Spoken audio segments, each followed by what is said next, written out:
I still remember the look on Wendy's face that morning. She was sitting on the edge of her bed, both hands wrapped around her knees, her shoulders slumped forward. The room was quiet, except for the faint sound of her breath. Slow, heavy, almost like each inhale carried the weight of disappointment. When she finally looked up at me, her eyes said more than words ever could. Tired, defeated. And when she spoke, her voice trembled just a little. I feel like I'm slowing down. Walking just isn't helping anymore. That sentence broke my heart, because I knew exactly what she meant. I could hear the frustration under her words, the fear behind them, and inside I felt this mix of worry and determination. Worry that Wendy was slipping further into the very thing she feared most, losing her independence, and determination that I would not let that happen. See, what most people don't realize is that not all healthy habits are as helpful as we think, especially for women over 60. Walking is wonderful, yes, but sometimes it isn't enough. Sometimes it even leaves seniors feeling more sore, more tired, and more discouraged. And as a caregiver, I've seen too many women stop believing in themselves because of this. That's why I knew I had to find another way. And in this video, I'm going to share exactly what worked for Wendy. 5 simple, gentle exercises that restored her energy, her confidence, and her ability to move without fear. Exercises that gave her dignity back, and that just might do the same for you, or for someone you love. By the time we finish today, you'll know not only what these exercises are, but why they matter, how they can fit into everyday life, and what kind of difference they can make for women over 60. My promise to you is simple. This won't feel like a lecture. It will feel like sitting with a friend who's been through it, who's walked the same road with someone she cares about and wants to pass the story on to you. Because Wendy's story isn't just hers. It's the story of so many women who feel their strength slipping away, and it doesn't have to be that way. But before we reached the breakthrough, before the laughter came back into her days, there were weeks of struggle. And I want you to know that part too. So let me take you back to the beginning of Wendy's journey. Wendy is 72 years old. When I first started helping her, what struck me most was her spirit. She has this gentle way about her, the kind of warmth that makes you feel welcome the moment you walk into the room. At the same time, she can be stubborn, in the best way. A little proud, a little fiery, the kind of woman who used to keep a classroom of children in line with nothing more than a raised eyebrow and a smile. Because yes, Wendy was a school teacher for over 30 years. She loved her work. Even now, when she talks about her students, her eyes light up like she's right back in that classroom. Outside of teaching, she filled her life with music and movement. She used to garden in the mornings, meet friends for long walks in the evenings, and she never missed a chance to dance at family gatherings. She was the kind of woman who didn't just live life, she shared it, generously. But today, things look different. Wendy lives alone now, in the same home she once filled with children and laughter. She's widowed, but her family visits often, and she still tries to host Sunday dinners when she can. On the outside, she's sharp as ever, witty, quick with a joke, and still a little playful. But physically, I could see the changes weighing on her. She told me once, in a quiet voice I'll never forget, "I hate that I can't trust my body anymore. I feel like I'm shrinking into myself." And I could see it too. The way she rubbed her knees after climbing a single flight of stairs.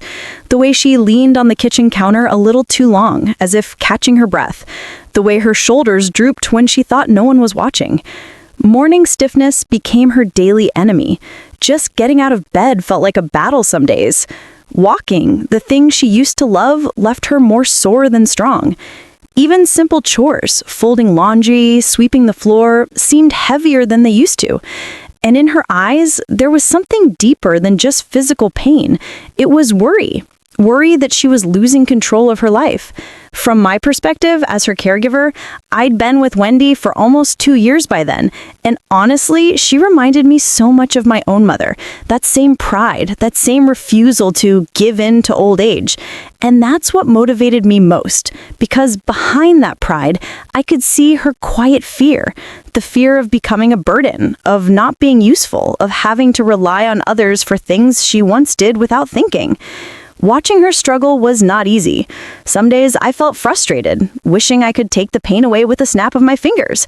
Other days I felt determined to find something, anything, that would help her reclaim a little bit of the independence she missed so much.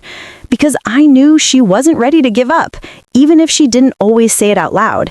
And here's what I want you to hear clearly. Wendy's struggles weren't just old age. They weren't a sign that her best days were behind her. They were the result of small, hidden choices, things she thought were helping, but were actually holding her back. And that's where our journey really began. But before we found the right path, we went through plenty of wrong turns first. Those first few months with Wendy were some of the hardest, not because she wasn't trying, but because everything felt like a battle for her. I remember one morning, she insisted on walking with me around the block. "I'll be fine," she said with that teacher's firmness I'd come to know so well. But by the time we reached the halfway point, her steps had slowed. She tried to hide the limp, but I could see her wincing with every stride. When we finally turned back, she leaned into me, whispering, "Don't tell anyone, but I don't think walking is helping me anymore." It wasn't just the walking. She tried light stretching routines, ones she found in a magazine. But after a week, she sighed and admitted, "I don't feel stronger. I just feel silly." And so the stretches stopped. Other days, she'd sit too long out of sheer fatigue. I'd find her in the armchair by the window, tea gone cold beside her, staring out at the garden she used to love tending. "I'll go out there tomorrow," she'd promise. But tomorrow came and went, and the garden grew wild without her. Her physical struggles showed up in the smallest moments. The time she dropped a spoon in the kitchen and couldn't bend down to pick it up. She laughed it off, but her eyes gave her away, embarrassed, almost ashamed. Or when she gripped the railing of the stairs so tightly her knuckles turned white, pausing halfway up, breathing hard. "Give me a minute," she'd say, forcing a smile. Even in conversations, she'd sometimes lose a detail mid-sentence. She'd chuckle and wave her hand as if it didn't matter, but later, in quieter moments, she admitted it scared her. From my side, it was an emotional roller coaster too. There were days I wanted to cheer her on, to celebrate every tiny step forward. But there were also days I felt frustrated that walking left her sore, frustrated that the stretches didn't give her energy, frustrated that sitting down only made her weaker.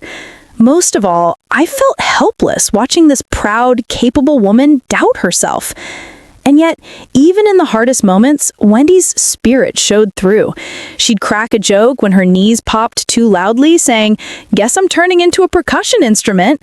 Or she'd insist on making tea for both of us, even if it took her twice as long as before. Those flashes of humor and resilience reminded me that inside, she was still Wendy, still strong, still hopeful, even if the body didn't always cooperate. The hardest part was her quiet fear. More than once, she told me, "I don't want to end up a burden. I want to be able to take care of myself." And I could hear the unspoken part. "I don't want to lose myself." That's the weight so many women carry, isn't it? The fear that what they're feeling is just old age, that nothing can be done, that decline is inevitable, and the heartbreak of needing help with things they once did without thinking. But here's the thing, I couldn't accept that for Wendy. I couldn't believe her story was already written. And so, even in the middle of all those struggles and false starts, I kept searching. I kept looking for something different, something that might finally give her back the strength she was afraid of losing. And then, almost by accident, I stumbled on something that changed everything. One rainy evening, I found myself at Wendy's kitchen table with my laptop open and a cooling mug of tea beside me. The house smelled faintly of lemon cleaner and old books. Wendy had gone to bed early that night. She'd complained of aching all over after a short walk and wanted to rest. I couldn't sleep, though. Her words from that morning kept circling in my mind. Walking just isn't helping anymore. So I did what I always do when I'm worried. I started reading. I scrolled through article after article, caregiver forums, and a few clinical blogs. My eyes were tired by the time I landed on a piece written by a physical therapist. Nothing flashy, just the kind of clear, no-nonsense writing that made me sit up. The central idea stopped me.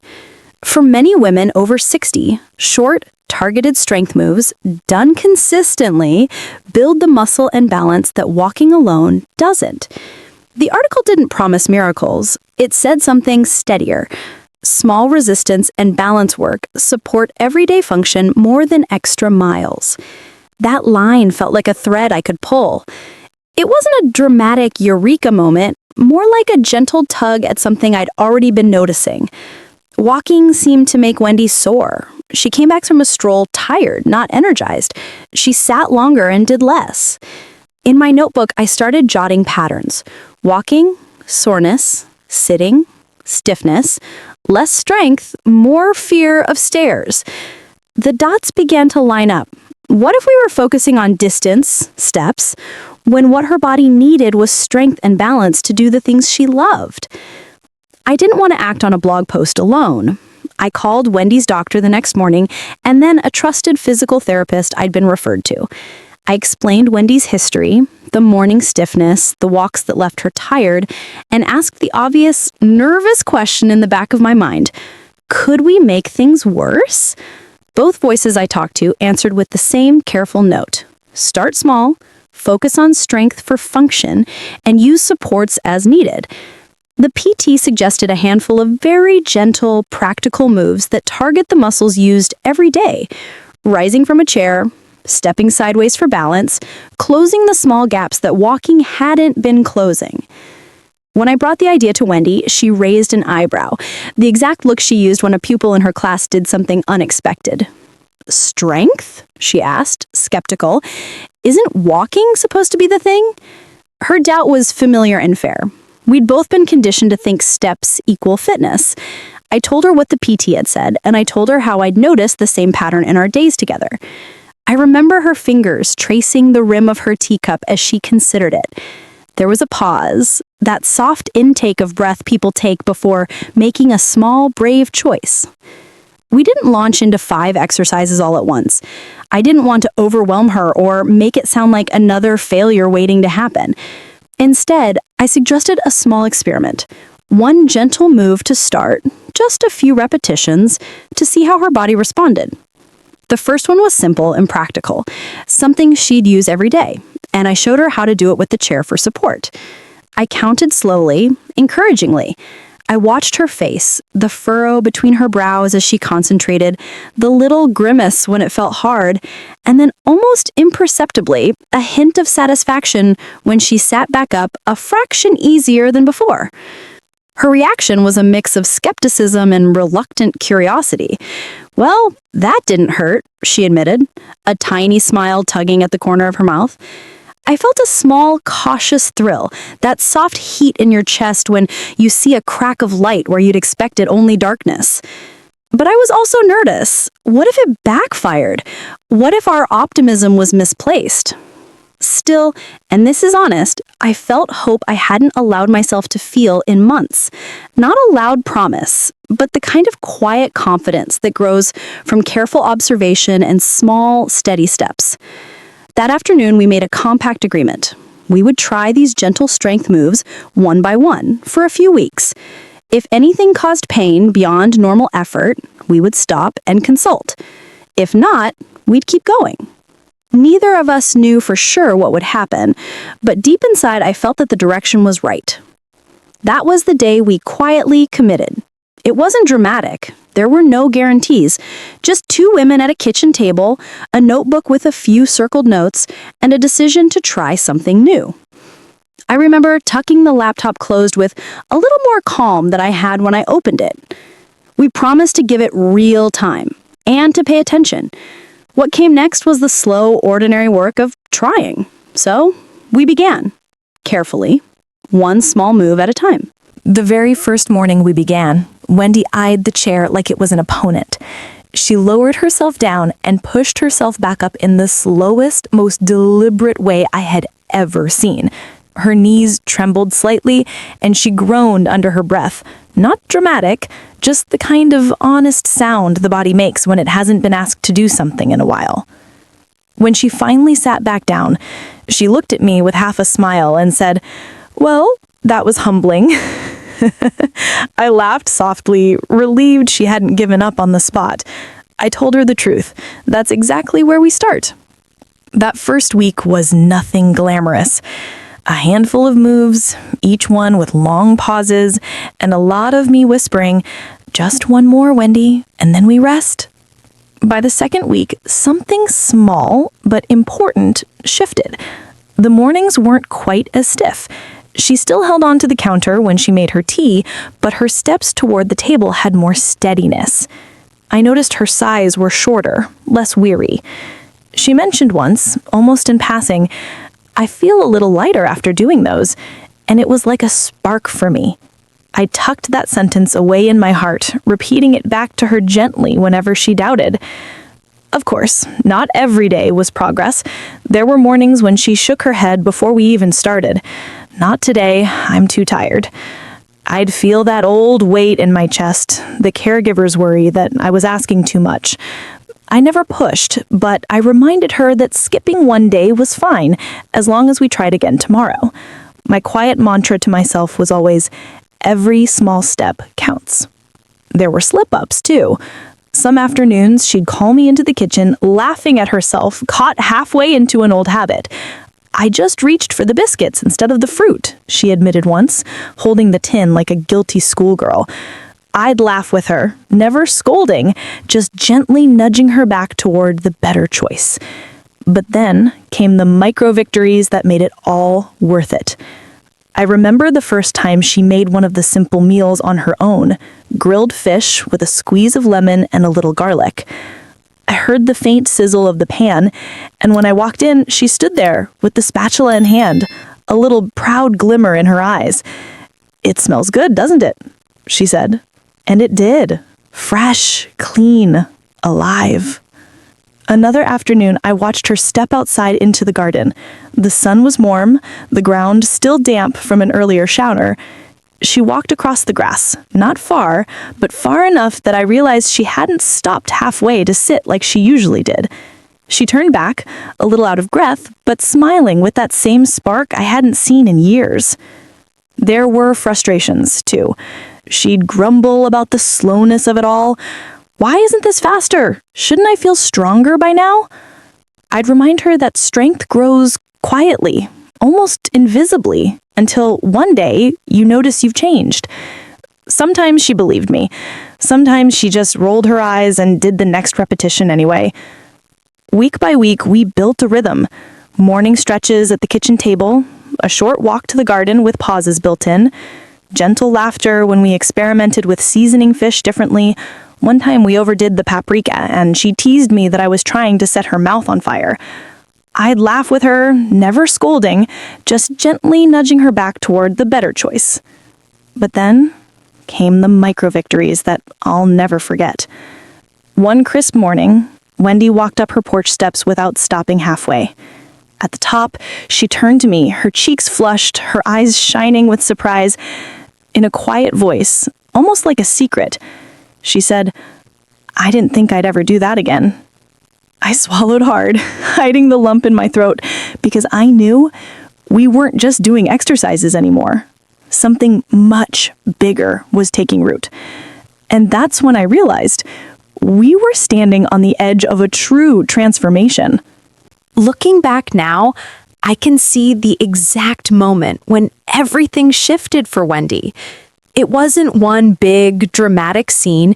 It was 100 little moments that quietly built into something undeniable. Her mornings used to be silent, heavy. But then I started hearing a sound that made me pause in the hallway. Wendy humming while she made her tea. The spoon tapped gently against the cup, her voice soft and low, carrying a tune I hadn't heard in years. It was such an ordinary sound, and yet it told me everything. She had energy again. She had joy again. In the garden, she no longer stared at the ground, counting each step like it might betray her.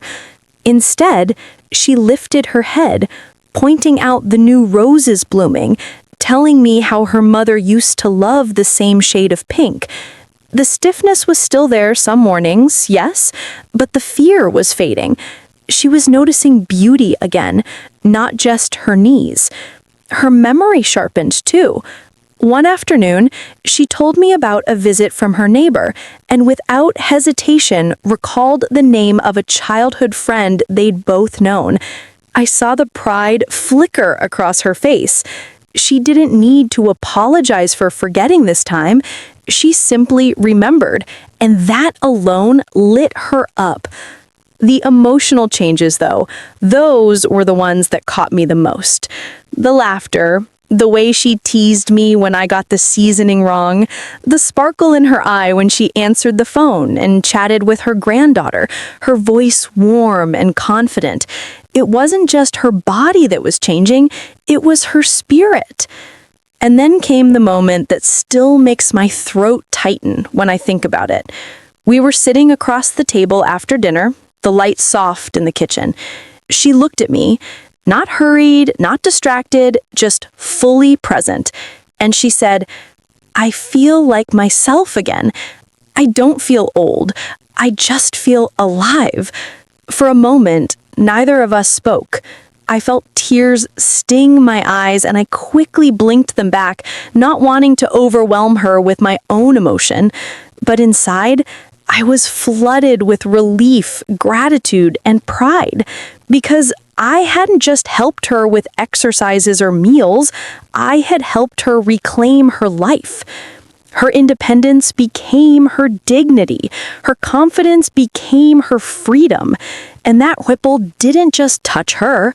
Her children noticed, her granddaughter noticed, even her neighbors noticed. She wasn't just surviving anymore. She was inspiring.